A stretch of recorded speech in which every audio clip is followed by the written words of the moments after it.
Hello दोस्तों, नमस्कार। मैं अनुराग जीएसआर क्लासेस में आपका हार्दिक स्वागत करता हूं। दोस्तों, हम पिछली क्लास में दोस्तों कंप्लीट कर चुके थे वर्णमाला से रिलेटेड, हिंदी की वर्णमाला से रिलेटेड जितने भी क्वेश्चंस जो हैं प्रीवियस ईयर एग्जाम में पूछे जा चुके हैं, हम उसे कंप्लीट कर चुके थे। आज हम कंप्लीट करेंगे संज्ञा एवं सर्वनाम दोनों से रिलेटेड जितने भी क्वेश्चंस जो हैं अभी तक उत्तर प्रदेश पुलिस भर्ती एवं प्रोन्नति बोर्ड द्वारा जो परीक्षाएं कराई जाती हैं, SI, ASI, constable, jail warden, radio operator और कंप्यूटर ऑपरेटर, इनमें जितने भी क्वेश्चन अभी तक पूछे गए हैं उन सभी का यहाँ पर संकलन है। उन सभी को आज हम कंप्लीट करेंगे और ये बहुत ही मोस्ट इंपॉर्टेंट क्वेश्चंस हैं जो 1991 से अब तक की परीक्षाओं में कराए गए हैं। इनकी व्याख्या इतनी बेहतरीन और सुंदर है जिससे आपका पूरा चैप्टर भी यहाँ पर कंप्लीट हो जाएगा। तो इस एग्जाम में आपको 40 में से 40 लाना है, कोई माइनस मार्किंग नहीं है और एक जो क्वेश्चन है वो 2.5 का है। तो आइए, सफलता का जो रास्ता है वो पीवाईक्यू से ही होकर गुजरेगा, मैं हमेशा कहता हूँ। तो आइए आज शुरू करते हैं अपनी क्लास को। तो आइए शुरू करते हैं। हम संख्या से रिलेटेड जितने भी क्वेश्चंस हैं उनको हम, क्योंकि हम इस बुक का परिचय पहले ही हम पहली क्लास में कंप्लीट कर चुके थे कि बुक में क्या क्या है। अगर जिन्होंने अभी तक पहला चैप्टर नहीं देखा है हिंदी वर्णमाला, वो जाकर देख सकते हैं। बहुत ही बेहतरीन क्वेश्चनों की श्रृंखला है ये और यहीं से क्वेश्चन आपको एग्जाम में भी देखने को मिलेंगे। तो संज्ञा क्या है? जितने भी नाम होते हैं किसी चीज के तो वो संज्ञा ही होते हैं। बस naming word are called noun. तो सबसे पहले हम परिभाषा एवं भेद से रिलेटेड क्वेश्चंस को जानेंगे। तो सबसे पहला क्वेश्चन है, गणपति चंद्र गुप्त ने हिंदी का प्रथम कवि किसे माना है? तो ये माना है शालिभद्र सूरी को माना है। तो गणपति चंद्र ने हिंदी भाषा का प्रथम कवि शालिभद्र सूरी को माना है। शालिभद्र सूरी 13वीं सदी के जैन कवि हैं। इन्होंने अपने अनेक कृतियों से रास काव्य परंपरा को समृद्ध किया है।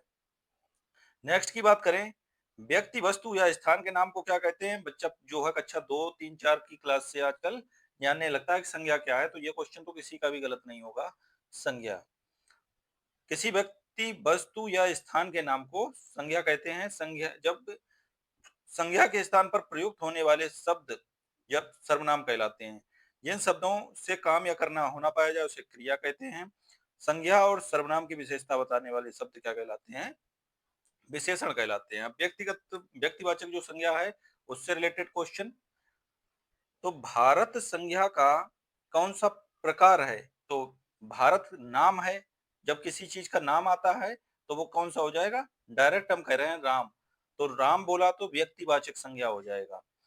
भारत व्यक्तिवाचक संज्ञा का प्रकार है। जिस प्रकार संज्ञा शब्द किसी व्यक्ति, वस्तु या स्थान के नाम का बोध हो वह व्यक्तिवाचक संज्ञा कहलाता है। जैसे किसी व्यक्ति का नाम है राम, सुरेश, गंगा, प्रयाग, भारत, जापान, तो ये सब क्या होते हैं? व्यक्तिवाचक संज्ञा में ही आते हैं।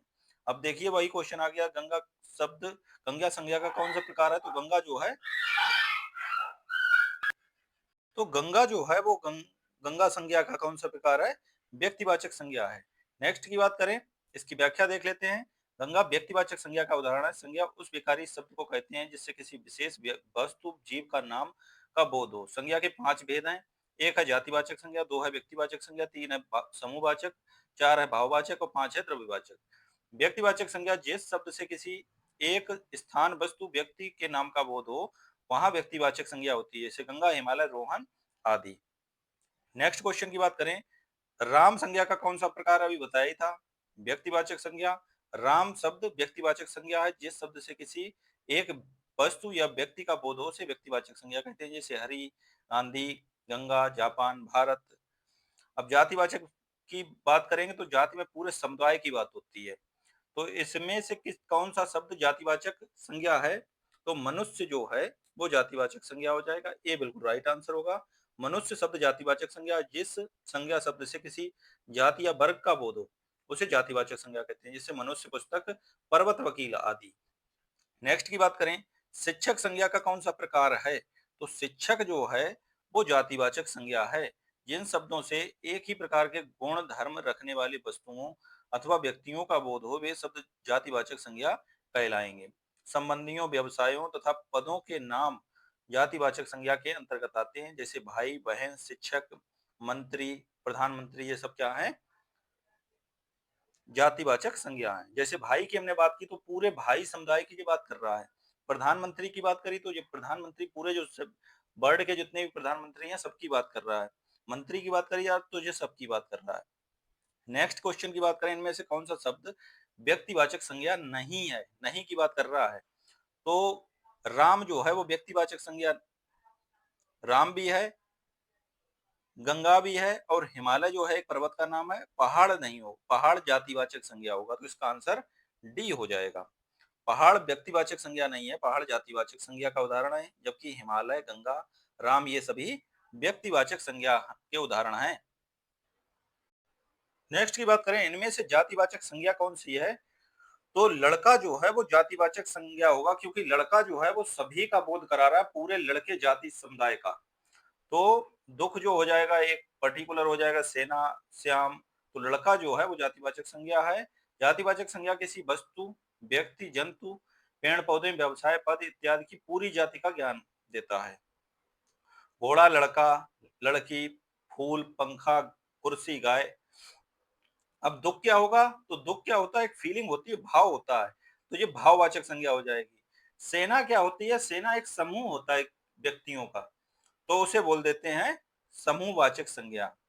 और श्याम एक लड़का है जिसका नाम दिया हुआ है लड़के का, तो अगर लड़का होगा तो वो आपका जातिवाचक संज्ञा हो जाएगा, और किसी का नाम है तो वो व्यक्तिवाचक संज्ञा होगा। नेक्स्ट की बात करें, लेखक संज्ञा का कौन सा प्रकार है? लेखक जो है वो संज्ञा का जातिवाचक संज्ञा है, क्योंकि पूरे लेखक समुदाय की बात कर रहा है। लेखक शब्द जातिवाचक संज्ञा है, किसी व्यक्ति, स्थान, वस्तु अथवा आदि के तथा नाम के गुण, धर्म, स्वभाव का बोध कराने वाले शब्द संज्ञा कहलाते हैं। श्याम, सेब, गाय आदि।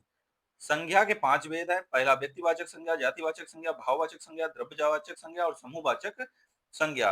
नेक्स्ट की बात करें, घड़ी संज्ञा का कौन सा प्रकार है? तो घड़ी नाम है, तो जातिवाचक सारी घड़ियों की बात की जा रही है।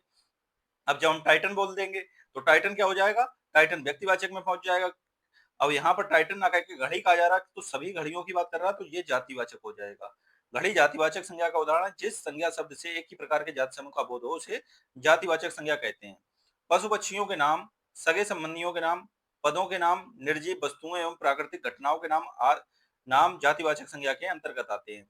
जैसे गाय, शेर, भाई बहन, प्रधानमंत्री, डॉक्टर, कुर्सी, घड़ी, पंखा, बाढ़, तूफान, ज्वालामुखी आदि ये हैं, ये सब जातिवाचक संज्ञा हैं। नेक्स्ट की बात करें, शहर संज्ञा का कौन सा प्रकार है? तो शहर जो है वो जातिवाचक है, व्यक्तिवाचक है। शहर का नाम होगा तो व्यक्तिवाचक हो जाएगा, समूह है नहीं, भाव है नहीं, तो जातिवाचक संज्ञा हो जाएगा शहर। क्योंकि शहर का अगर नाम दे देगा तो वो व्यक्तिवाचक हो जाएगा, और शहर शब्द जातिवाचक संज्ञा है। जिस प्रकार जिस संज्ञा शब्द से व्यक्ति, वस्तु, जीव जंतु, पेड़ पौधों, पद, व्यवसाय इत्यादि की पूरी जाति का ज्ञान होता है, वह जातिवाचक संज्ञा कहलाता है। जैसे शहर, देश, महाद्वीप आदि। किसी व्यक्ति, वस्तु एवं स्थान के नाम को व्यक्तिवाचक संज्ञा कहते हैं। जातिवाचक संज्ञा के व्यक्तिगत नाम को भी व्यक्तिवाचक संज्ञा कहते हैं, जैसे प्रयागराज, भारत, एशिया आदि। नेक्स्ट की बात करें, भाववाचक संज्ञा। तो गांधी को राष्ट्रपिता कहा गया है। वाक्य में संज्ञा किस संज्ञा किस से किस रूप में परिवर्तित हो रही है? तो जो गांधी को राष्ट्रपिता कहा गया, संज्ञा व्यक्तिवाचक संज्ञा से भाववाचक संज्ञा में बदल रही है। तो गांधी जो है वो व्यक्तिवाचक संज्ञा है, और राष्ट्रपिता एक भाव है, तो जो है भाववाचक संज्ञा हो जाएगा, व्यक्तिवाचक से भाववाचक। गांधी को राष्ट्रपिता कहा गया, इस वाक्य में संज्ञा व्यक्तिवाचक से भाववाचक में परिवर्तित हुई है। नेक्स्ट की बात करें, जो भाव संज्ञा नहीं है उसका चयन करके रिक्त स्थान भरें। तो निम्न में से करुणा, सुंदरता, अमीरी, पढ़ाई दिए गए वो चारों विकल्प संज्ञा हैं। ये प्रश्न त्रुटिपूर्ण था। योग ने इसका जो यूपीपीआरपीबी है जो उसने उत्तर इसका सभी को माना था, तो ये इस प्रकार सभी हो जाएगा। करुणा, सुंदरता, अमीरी और पढ़ाई ये सभी जो हैं भाववाचक संज्ञाएं हैं। नेक्स्ट की बात करें, फिसलन है। तो फिसलन भाववाचक संज्ञा है। फिसलन भाववाचक संज्ञा है। किसी भाव, गुण, दशा आदि का ज्ञान कराने वाले शब्द भाववाचक संज्ञा कहलाते हैं। क्रोध, मिठास, यौवन, कालिमा आदि। भाववाचक संज्ञाओं का निर्माण जातिवाचक संज्ञा, सर्वनाम, विशेषण, क्रिया तथा अव्यय, आव, त्वब, त्वा, पन, अव, इमा, ई, ता, अन, आहट आदि प्रत्यय जोड़कर किया जाता है। प्रत्यय क्या होते हैं? जो किसी शब्द के लास्ट में जोड़कर नए शब्द का निर्माण करते हैं, और उपसर्ग आगे जोड़ते हैं। फिसलन है, लन जुड़ गया, लालिमा, समीपता, पुरुषत्व, अपनापन, दुराव, सजावट और घबराहट। नेक्स्ट क्वेश्चन की बात करें, जातिवाचक संज्ञा, सर्वनाम, विशेषण, क्रिया, अव्यय शब्दों से भाववाचक संज्ञा शब्द बनाए जाते हैं, तो इसका ए आंसर सही हो जाएगा। जातिवाचक संज्ञा, सर्वनाम, विशेषण, क्रिया, अव्यय से भाववाचक संज्ञा बनाए जाते हैं। नेक्स्ट की बात करें, इनमें से कौन सा भाववाचक संज्ञा क्रिया से नहीं बनी है, तो ये आंसर हो जाएगा सी, भलाई। भलाई भाववाचक संज्ञा क्रिया से नहीं बनी है। पढ़ाई, लड़ाई, कमाई क्रमशः पढ़ना, लड़ना तथा कमाना क्रिया से निर्मित है। नेक्स्ट क्वेश्चन की बात करें, बचपन संज्ञा का कौन सा प्रकार है, तो बचपन जो संज्ञा का है भाववाचक संज्ञा का प्रकार है। बचपन भाववाचक संज्ञा का उदाहरण है। संज्ञा कितने प्रकार की होती है, तो ये भी याद रखिएगा, संख्या 5 प्रकार की होती है, जातिवाचक, भाववाचक, समूहवाचक, द्रव्यवाचक और व्यक्तिवाचक। और भाववाचक संज्ञा क्या है, वे शब्द जिनमें हमें हमें भावना का बोध हो, उन शब्दों का भाववाचक संज्ञा कहा जाता है। जैसे मिठास, खटास, धर्म, भूख, मानवता, ये सब क्या है, ये भाव है। वीर संज्ञा का भाववाचक संज्ञा कौन सी होगी, तो वीर की होगी, वीरता भी होगी और वीर भी, वीरता और वीरत्व दोनों होगा, तो इस प्रकार आंसर हमारा बी हो जाएगा। वीर शब्द की भावना संज्ञा वीरता, वीरत्व दोनों सही हैं। जो शब्द किसी वस्तु या पदार्थ या की अवस्था, दशा या भाव का बोध कराते हैं, उन शब्दों को भाववाचक संज्ञा कहते हैं। जैसे बचपन, सुंदरता, ये क्या है, भाव है। नेक्स्ट की बात करें, राष्ट्र शब्द का की भाववाचक संज्ञा क्या होगी, तो राष्ट्रीयता होगी। राष्ट्रीय बच्चे बहुत से लगाएंगे इसमें, लेकिन राष्ट्रीय नहीं होगा, राष्ट्रीयता होगी भाववाचक संज्ञा। राष्ट्र शब्द की भाववाचक संज्ञा राष्ट्रीयता होती है। वह शब्द जिनमें हमें भावना का बोध हो, उन शब्दों को भाववाचक संज्ञा कहते हैं, जैसे मिठास, धर्म, थकावट, प्यास। नेक्स्ट की बात करें, लोभ, यह संज्ञा का कौन सा प्रकार है, तो ये भाववाचक संज्ञा है। लोभ जो है भाववाचक संज्ञा का उदाहरण है। वे शब्द जो जिनसे किसी व्यक्ति वस्तु धर्म, व्यक्ति वस्तु के गुण धर्म, दशा अथवा व्यापार का बोध हो, उन्हें भाववाचक संज्ञा कहते हैं। लंबाई, बुढ़ापा, मिठास, हानि, लाभ।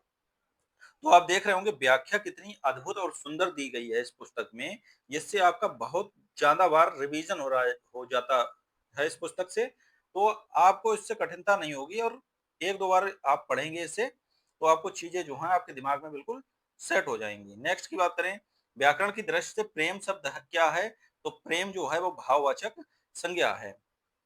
तो व्याकरण की दृष्टि से प्रेम शब्द भाववाचक संज्ञा है।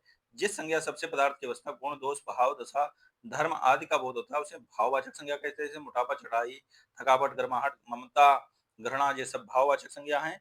इनमें भाववाचक संज्ञा कौन सी है, तो चरित्र जो है वो भाववाचक संज्ञा है। चरित्र भाववाचक संज्ञा है। जिन शब्दों संज्ञा शब्दों से व्यक्ति अथवा वस्तु की भावना का बोध होता है, उन्हें भाववाचक संज्ञा कहते हैं। बुढ़ापा, मिठास, तीखापन, लड़ाई, ये सब क्या है, भाववाचक संज्ञा है।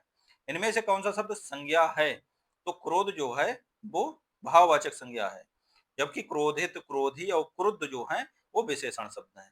नेक्स्ट की बात करें समूहवाचक संज्ञा की, तो परिवार संज्ञा का कौन सा प्रकार है, तो समूहवाचक संज्ञा है।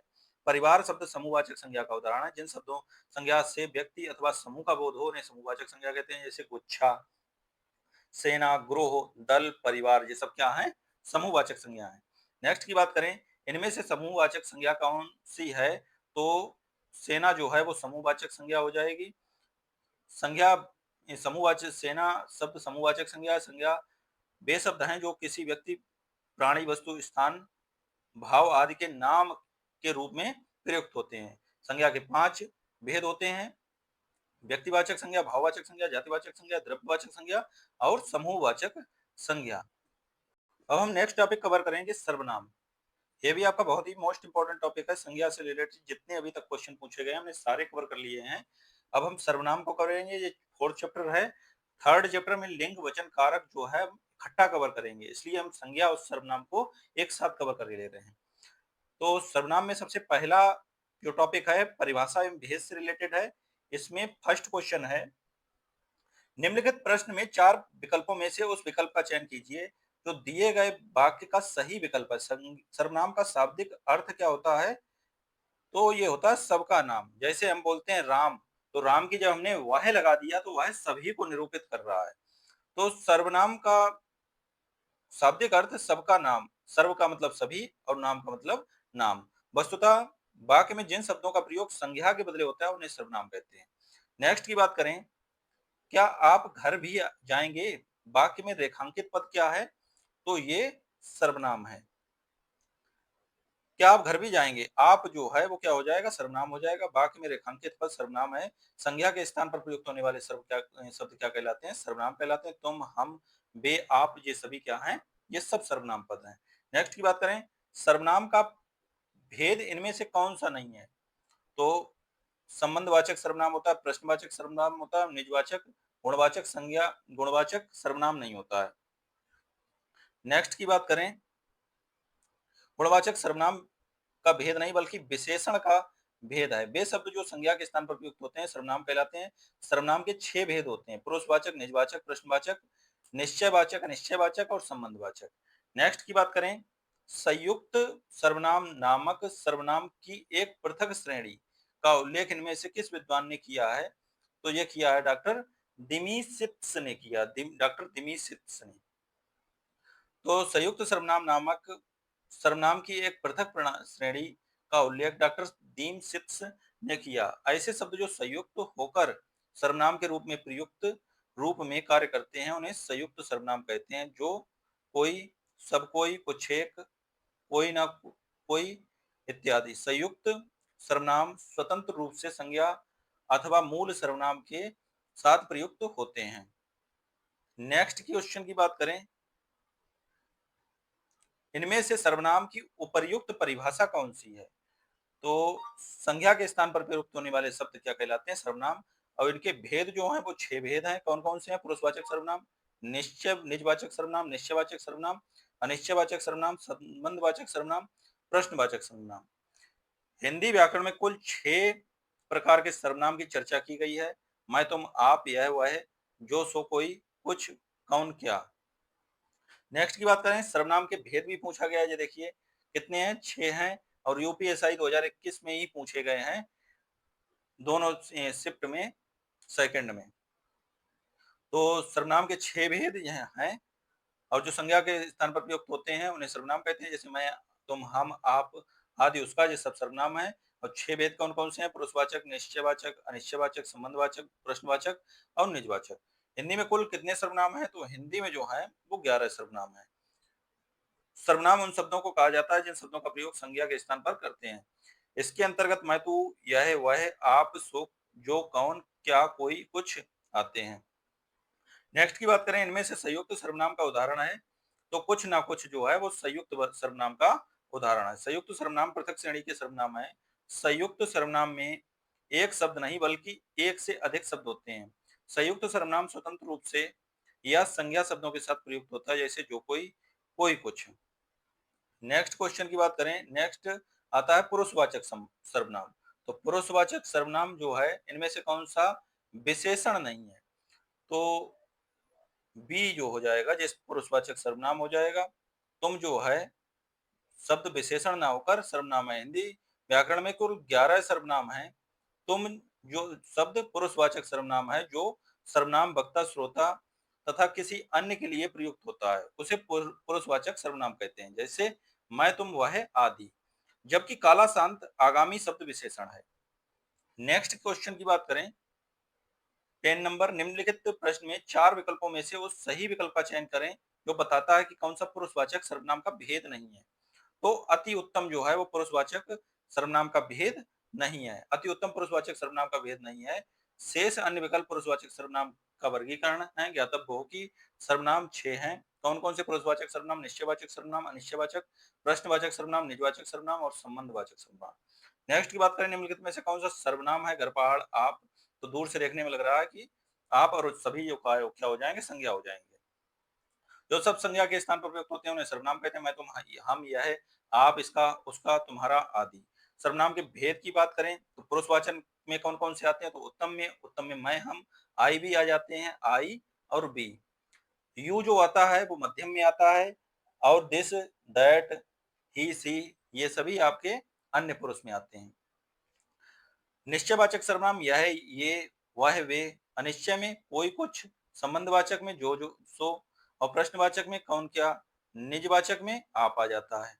नेक्स्ट क्वेश्चन की बात करें, पुरुषवाचक सर्वनाम के कितने भेद होते हैं? तो ये 3 भेद होते हैं पुरुषवाचक सर्वनाम के। वे सर्वनाम जो पुरुष पुरुष या स्त्री के नाम के बदले आते हैं, उन्हें पुरुषवाचक सर्वनाम कहते हैं। पुरुषवाचक सर्वनाम के 3 प्रकार होते हैं। तो 3 प्रकार कौन-कौन से हैं? उत्तम पुरुष, मध्यम पुरुष और अन्य पुरुष। उत्तम में मैं, आई भी आता है, आई भी मैं, हम, मैंने, मेरा, हमारा, मुझको और मुझको, मुझे। मध्यम में तू, तुम, तुमने, तुमको, आप, आपको। अन्य में आ जाता वे, वह, यह, ये आदि। हम ताजमहल देखने जाएंगे, इस वाक्य में हम सर्वनाम कौन सा है? तो पुरुषवाचक सर्वनाम है। हम ताजमहल देखने जाएंगे वाक्य में हम शब्द पुरुषवाचक सर्वनाम और पुरुषवाचक सर्वनाम पुरुषों या स्त्री या पुरुष के नाम के बदले होते हैं। जैसे इसके 3 भेद हम उत्तम, आई भी आ जाता है, मध्यम में तुम, तू, आप आ जाते हैं, अन्य में वह, यह, ये। जो सब संज्ञा के बदले प्रयोग होते हैं उन्हें सर्वनाम कहते हैं। 6 भेद हैं इसके। देखिए हर क्वेश्चन में ये बात लिख के आ रहा है, जाके आपका कितना अच्छा रिवीजन हो रहा है। 6 भेद हैं: पुरुषवाचक निजवाचक सर्वनाम, निश्चयवाचक सर्वनाम, अनिश्चयवाचक सर्वनाम, संबंधवाचक सर्वनाम और प्रश्नवाचक सर्वनाम। नेक्स्ट की बात करें, मध्यम पुरुषवाचक सर्वनाम का उदाहरण है तो आई और बी जो है वो क्या है? वो पुरुषवाचक हैं और उत्तम पुरुषवाचक हैं। और जो तू है, तू क्या हो जाएगा? वो सर्वनामिक शब्द मध्यम पुरुषवाचक सर्वनाम है। आई उत्तम पुरुषवाचक सर्वनाम है, मैं, और वह अन्य पुरुषवाचक सर्वनाम का उदाहरण होगा। नेक्स्ट की बात करें, इनमें से कौन सा पुरुषवाचक सर्वनाम से संबंधित नहीं है? तो कोई जो होगा वो पुरुषवाचक सर्वनाम से संबंधित नहीं है, और ये तीनों है। दिए गए विकल्पों में कोई सर्वनामिक दृष्टि से पुरुषवाचक सर्वनाम से संबंधित नहीं है, कोई सर्वनामिक दृष्टि से अनिश्चयवाचक सर्वनाम का प्रसर्ग है। मैं और हम उत्तम पुरुषवाचक, तू मध्यम पुरुषवाचक सर्वनाम है। नेक्स्ट की बात करें, हम ताजमहल देखने जाएंगे, इनमें कौन सा सर्वनाम है? तो आई और बी जो है आते हैं वो पुरुषवाचक सर्वनाम के अंतर्गत आते हैं और उत्तम पुरुषवाचक सर्वनाम के अंतर्गत आते हैं। तो आंसर हमारा बी सही हो जाएगा, पुरुषवाचक सर्वनाम। वाक्य में हम ताजमहल देखने जाएंगे में पुरुषवाचक सर्वनाम है। जो सब संज्ञा के बदले प्रयोग किए जाते हैं उन्हें सर्वनाम कहते हैं। जैसे तुम, मैं, आप, वह, हम इत्यादि। सर्वनाम शब्द के 6 भेद होते हैं: पुरुषवाचक सर्वनाम, निजवाचक सर्वनाम, निश्चयवाचक सर्वनाम और निश्चय को ही बोल देते हैं, संकेतवाचक सर्वनाम, अनिश्चयवाचक सर्वनाम और संबंधवाचक सर्वनाम और प्रश्नवाचक सर्वनाम। नेक्स्ट की बात करें, थर्ड आता है निजवाचक सर्वनाम। अब निजवाचक सर्वनाम में हम जब बात करेंगे तो निजवाचक सर्वनाम में सबसे पहला क्वेश्चन है, निम्नलिखित में प्रश्न में 4 विकल्प दिए गए हैं, जिनमें से उस विकल्प का चयन करें जो दिए गए शब्द का स्त्रीलिंग शब्द है। तो ये प्रबंध करती कत्री जो है ये आपका स्त्रीलिंग सब प्रबंधकर्ता से हो जाएगा, प्रबंध कर्त्री। नेक्स्ट हो जाएगा, नेक्स्ट क्वेश्चन की बात करें, संज्ञा का भेद नहीं होता है तो सी निजवाचक सर्वनाम जो है वो संज्ञा का भेद नहीं होता है, और ये तीनों संज्ञा के भेद हैं। अर्थ की दृष्टि से संज्ञा के 5 भेद हैं: व्यक्तिवाचक संज्ञा, जातिवाचक संज्ञा, द्रव्यवाचक संज्ञा और समूहवाचक संज्ञा एवं भाववाचक संज्ञा। अभी संज्ञा वाला हमने पढ़ा था, हमने जाना था ये चीज। निजवाचक संज्ञा का भेद नहीं बल्कि यह सर्वनाम का भेद है। नेक्स्ट की बात करें, इनमें से निजवाचक सर्वनाम का प्रयोग किस वाक्य में हुआ है? तो यह है समस्या मैं आप ही हल कर लूंगा। वाक्य यह समस्या मैं आप ही हल कर लूंगा में निजवाचक सर्वनाम का प्रयोग किया गया है। जो सब संज्ञा के स्थान पर प्रयुक्त होते हैं उन्हें सर्वनाम कहते हैं। सर्वनाम के भेद पुरुषवाचक, निजवाचक, निश्चयवाचक, अनिश्चयवाचक, संबंधवाचक और प्रश्नवाचक आदि हैं। नेक्स्ट की बात करें, मैं अपना काम आप करूंगा, इस वाक्य में अधोरेखित शब्द के सर्वनाम का प्रकार है। तो ये जो है निजवाचक सर्वनाम का प्रकार है, आप ही करूंगा जो कह रहा है। मैं अपना काम आप ही करूंगा, इस वाक्य में अधोरेखित शब्द के सर्वनाम का प्रकार निजवाचक सर्वनाम है। वह सर्वनाम जो स्वयं के लिए प्रयोग किया जाता है निजवाचक सर्वनाम कहलाता है। आप, अपना, अपने, आप आदि। जबकि निश्चयवाचक सर्वनाम में यह वह, अनिश्चयवाचक सर्वनाम में कोई, कुछ और पुरुषवाचक सर्वनाम में मैं, हम, तू, तुम, वह, वे, यह, ये आते हैं। नेक्स्ट क्वेश्चन की बात करें तो वह दूसरों को नहीं बल्कि अपने आप को सुधार रहा है, इस वाक्य में अधोरेखित शब्द का सर्वनाम जो है, सर्वनाम का प्रकार बताइए। अपने आप को, तो ये हो जाएगा निजवाचक सर्वनाम। वह अपने आप को नहीं बल्कि अपने आप को सुधार रहा है, इसमें अधोरेखित शब्द निजवाचक सर्वनाम का प्रयोग हो जाता है। निजवाचक सर्वनाम का परसर्ग आप है जो स्वयं को लिए प्रयुक्त होता है। शीला अपने कपड़े स्वयं धोती है, इस वाक्य में स्वयं सर्वनाम का कौन सा प्रकार है, तो ये निजवाचक हो जाएगा। शीला अपने कपड़े स्वयं धोती है, इस वाक्य में स्वयं निजवाचक सर्वनाम है। वह सर्वनाम शब्द जो खुद के लिए प्रयोग किया जाता है निजवाचक सर्वनाम कहलाता है। उदाहरण के लिए स्वयं, आप, अपने, आप इत्यादि। नेक्स्ट क्वेश्चन की बात करें, अपने आपके घर में स्वयं आया था, आपके घर में स्वयं आया था, इस वाक्य में अधोरेखित शब्द का सर्वनाम का प्रकार लिखिए, तो ये हो जाएगा निजवाचक सर्वनाम। अब आपके घर में स्वयं आया था, इस वाक्य में अधोरेखित शब्द निजवाचक सर्वनाम का उदाहरण है। निजवाचक सर्वनाम जो शब्द व्यक्ति अपने खुद के लिए प्रकट करता है, अर्थात जिन शब्दों में काम करने वाले व्यक्ति के साथ अपनापन प्रकट होता है, निजवाचक सर्वनाम कहलाता है। आप, स्वयं, खुद, अपना, हमारा आदि। अब हम निश्चयवाचक सर्वनाम की बात करेंगे, तो सर्वनाम के 6 भेद हैं, उसमें ये चौथा प्रकार है निश्चयवाचक सर्वनाम। तो इसमें 24वां क्वेश्चन है, निम्न में से पुष्ट मार्गीय संप्रदाय की स्थापना किसने की, तो ये बल्लभाचार्य। बीच बीच में थोड़े अदर भी क्वेश्चन डाल दिए गए हैं इसमें। तो रामानुजाचार्य ने जो किया, विशिष्टाद्वैतवाद की है। विठलनाथ ने अष्ट छाप के संस्थापक थे। सूरदास सगुण कृष्ण भक्ति शाखा के कवि थे, और बल्लभाचार्य पुष्टि मार्ग के कवि थे, पुष्टि मार्ग भक्ति शाखा के। नेक्स्ट क्वेश्चन की बात करें, यह मेरी पतंग है, रेखांकित पद बताइए, तो ये निश्चयवाचक सर्वनाम हो जाएगा, मेरी। नेक्स्ट, यह मेरी पतंग है वाक्य में निश्चयवाचक सर्वनाम है। दूर अथवा समीप की वस्तुओं का निश्चय पूर्वक बोध कराने वाले सर्वनाम निश्चयवाचक सर्वनाम कहलाते हैं। अनिश्चयवाचक सर्वनाम जो सर्वनाम किसी निश्चित वस्तु अथवा व्यक्ति का बोध नहीं कराते, अनिश्चयवाचक सर्वनाम कहलाते हैं। जैसे कोई कुछ, वहां कोई खड़ा है। निजवाचक सर्वनाम जो सर्वनाम बाकी के कर्ता के साथ अपनापन बतलाने के लिए प्रयुक्त होते हैं, निजवाचक सर्वनाम कहलाते हैं। जैसे स्वयं, खुद, निज, आप, अपने इत्यादि। यह कार्य मैं स्वयं कर लूंगा। प्रश्नवाचक सर्वनाम की बात करें, तो जिन सर्वनामों से कोई संज्ञा के विषय में प्रश्न का बोध हो, उसे प्रश्नवाचक सर्वनाम कहते हैं। जैसे कौन, कहाँ, किसने, कैसे, किसने, किससे, पंखा किसने चलाया, तो ये प्रश्नवाचक सर्वनाम हो जाएगा, किसने। नेक्स्ट की बात करें, बे आम के पेड़ हैं, इस वाक्य में अधोरेखित यानी जो अंडरलाइन है का सर्वनाम का प्रकार लिखिए, तो ये बे यहाँ पर नीचे अंडरलाइन होगा, यहाँ पर किया नहीं है, तो ये निश्चयवाचक सर्वनाम हो जाएगा। बे आम के पेड़ हैं वाक्य में अधोरेखित बेस निश्चयवाचक सर्वनाम है। जिस सर्वनाम से किसी वस्तु का निश्चित बोध होता है, उसे निश्चयवाचक सर्वनाम कहते हैं। यह किताब मेरी है, वह रामू की कलम है। नेक्स्ट की बात करें, आप भला तो जग भला, इस वाक्य में रेखांकित शब्द का कौन सा सर्वनाम है, तो ये हो जाएगा निजवाचक सर्वनाम। आप भला तो जग भला वाक्य में रेखांकित शब्द निजवाचक सर्वनाम है। निजवाचक सर्वनाम का रूप आप है, इसका प्रयोग किसी संज्ञा के स्थान पर किया जाता है। नेक्स्ट की बात करें, निम्न इनमें से निश्चयवाचक सर्वनाम का उदाहरण कौन सा है, तो ये हो जाएगा यह निश्चयवाचक सर्वनाम है। जिन सर्वनाम शब्दों से किसी निकट या दूर की किसी वस्तु, स्थान, व्यक्ति, घटना, व्यापार की निश्चितता का जिक्र हो, उन शब्दों को निश्चयवाचक सर्वनाम कहते हैं। जैसे यह लड़की है, इसे संकेतवाचक सर्वनाम भी कहते हैं। यह वह निश्चयवाचक सर्वनाम है। नेक्स्ट की बात करें, यह मेरी किताब है, इस वाक्य में अधोरेखित मतलब अंडरलाइन जिसमें अधोरेखित शब्द का सर्वनाम का प्रकार लिखिए, तो ये निश्चयवाचक सर्वनाम हो जाएगा। यह मेरी किताब है, इस वाक्य में यह शब्द जो है निश्चयवाचक सर्वनाम है। संज्ञा के स्थान पर प्रयुक्त होने वाले शब्द जो है सर्वनाम कहलाते हैं। इनके 6 भेद होते हैं सर्वनाम के, पुरुषवाचक सर्वनाम, निश्चयवाचक सर्वनाम, अनिश्चयवाचक सर्वनाम, संबंधवाचक सर्वनाम और प्रश्नवाचक सर्वनाम, निजवाचक सर्वनाम। इनमें से निजवाचक सर्वनाम का मूल रूप क्या है, तो आप जो हो जाएगा वो मूल रूप हो जाएगा। निजवाचक सर्व इन दिए गए विकल्पों में आप शब्द निजवाचक सर्वनाम का मूल रूप है। वे सर्वनाम जिन्हें बोलने वाला कर्ता स्वयं अपने लिए प्रयुक्त करता है, निजवाचक सर्वनाम कहलाता है। जैसे मैं अपने आप चला जाऊंगा। नेक्स्ट की बात करें, संकेतवाचक सर्वनाम किसे कहते हैं, तो ये निश्चयवाचक सर्वनाम को संकेतवाचक सर्वनाम कहते हैं। जिस वाक्य में किसी व्यक्ति या वस्तु की निश्चितता का बोध हो, वहां निश्चयवाचक सर्वनाम होता है। निश्चयवाचक सर्वनाम को संकेतवाचक सर्वनाम भी कहा जाता है। जैसे यह और वह, उदाहरण के लिए यह मेरी पुस्तक है।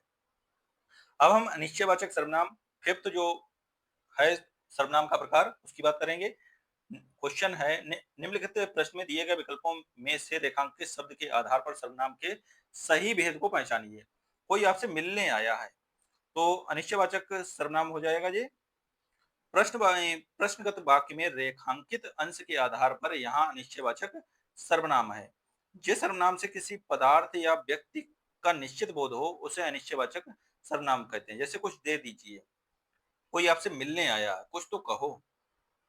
तो ये कोई, कुछ, ये सब क्या है? अनिश्चयवाचक सर्वनाम है।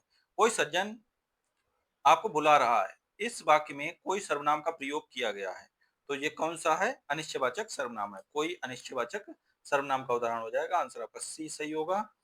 इस वाक्य में अनिश्चयवाचक सर्वनामिक विशेषण का प्रयोग हुआ है। अनिश्चयवाचक सर्वनामिक विशेषण में कोई, कुछ, निश्चयवाचक सर्वनाम में यह हुआ है और प्रश्नवाचक में कौन, क्या, किसने आदि का प्रयोग किया जाता है। नेक्स्ट की बात करें 34 नंबर की, कोई आया है, वाक्य में कौन सा सर्वनाम का भेद है? तो ये अनिश्चयवाचक हो जाएगा। कोई जो है वाक्य में निश्चित नहीं है कौन आया है, तो अनिश्चयवाचक सर्वनाम।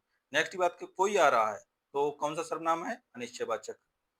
कोई आ रहा है अनिश्चयवाचक सर्वनाम है। संज्ञा के स्थान पर प्रयुक्त होने वाले सर्वनाम कहलाते हैं। देखो बाहर कोई आया है, में सर्वनाम कौन सा है? कोई। फिर से आ गया अनिश्चयवाचक। देखो बाहर कोई आया है, अनिश्चयवाचक सर्वनाम। जिस सर्वनाम से वस्तु की निश्चितता का बोध ना हो, अनिश्चयवाचक। जैसे कोई, कुछ, छत पर कोई बैठा है, बाहर से कुछ फल लेते आना। नेक्स्ट की बात करें, आपके घर में इतना दूध होता है, कुछ हमारे यहाँ भी भिजवा दिया कीजिए। इस वाक्य में अधोरेखित का सर्वनाम है, तो अनिश्चयवाचक हो जाएगा। इतना की बात कर रहा है, तो इतना में ये पता नहीं चल रहा कितने की बात कर रहा है। इतना, कुछ जो है, ये सब अनिश्चयवाचक सर्वनाम है। और जिन सर्वनाम से किसी वस्तु की निश्चितता का बोध नहीं होता उसे अनिश्चयवाचक सर्वनाम कहते हैं। जैसे कोई, कुछ, कोई आ रहा है, तो अनिश्चयवाचक सर्वनाम। कौन सा प्रकार है? अनिश्चयवाचक सर्वनाम। कोई आ रहा है वाक्य में कोई शब्द अनिश्चयवाचक सर्वनाम है।